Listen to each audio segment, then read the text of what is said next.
boat out this weekend? No, I was researching the news because it's super important to me. What are you talking about? You specifically said we're going on the boat. The boat is a news-free zone. We'll have to leave that there because it's news time. I'm host and rock music's #1 fan, James Smartwood. Joining me now is BBC reporter who leaves her car running from the moment it leaves the lot, Catherine Nadon. Princeton professor who believes America seriously lacks statues with exposed genitals, Dr. Ike Bloom. Political analyst who has diamond medallion status with Clearasil, James Smartwood Jr. And Peabody and Emmy award-winning CNN chief international correspondent, Clarissa Ward. Thank you so much for joining us, Clarissa. Thank you for having me on, James. It's a pleasure. Now, the top story, of course, is the Taliban has formed an acting government despite violent opposition from resistance fighters in a clear trademark violation of our whole thing. Clarissa, you were on the ground as Taliban forces took over Afghanistan but are now safely out of the country. What can you tell our audience about the conflict that I haven't already regurgitated on air based on what my driver told me on the car ride in?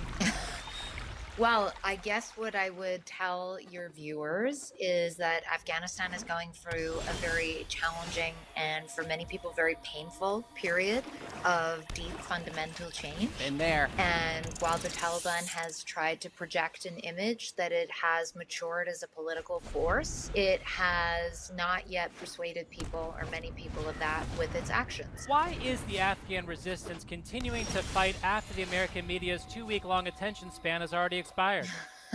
Well, I think if you were to speak to people who've been fighting in the Panjshir Valley in the north of the country, they see this as an existential battle, and they believe fundamentally in their cause, and they're willing to fight for it regardless of whether the international media spotlight is on there or not. Well, let me just say, the National Resistance Front could garner American support by accusing the Taliban of mandating strict COVID protocols. But meanwhile, Senator Lindsey Graham took a break from scrolling IMDb for a list of movies where the dog dies to say this on the BBC. We will be going back into Afghanistan as we went back into Iraq and Syria.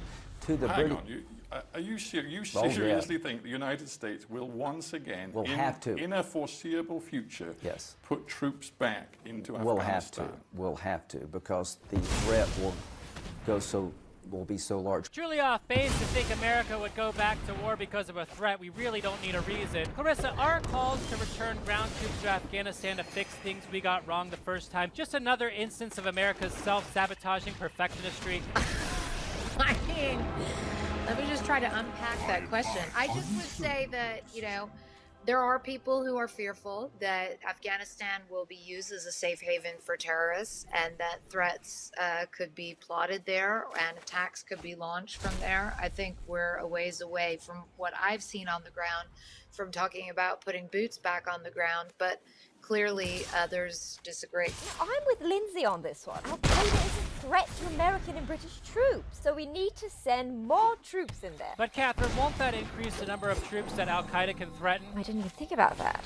We should send in even more troops to protect those new troops. Or we could get all the troops out of there so no one is threatened. Sounds like the perfect job for 50,000 troops. Wow, You know, okay. it speaks to America's terrible work-life balance that we're already thinking about returning to Afghanistan less than a week into our war vacation. Look, we don't need to send in troops. Now that they've established a government, we can just let the CIA stage failed coup after failed coup until one finally sticks. It's a workable That's smart. solution I think we That's can all smart. agree on. The Taliban's rebrand as the younger, hipper militant insurgency face another hurdle as Afghan women rebuff the Taliban's generous offer to get rid of their rights for them. The Taliban used force to crush a peaceful demonstration for the second time in less than a week. They began beating protesters with rifle butts and sticks, witnesses said, and the crowd scattered after the fighters began firing into the air. Wow, can you imagine living in a country where the police crack down on protests of people's fight for equal rights? Clarissa, the media class in America has now shamelessly shifted their focus from waging war in Afghanistan to saving the women and children of Afghanistan. Is there any chance we can somehow reprogram our drones to secure women's rights?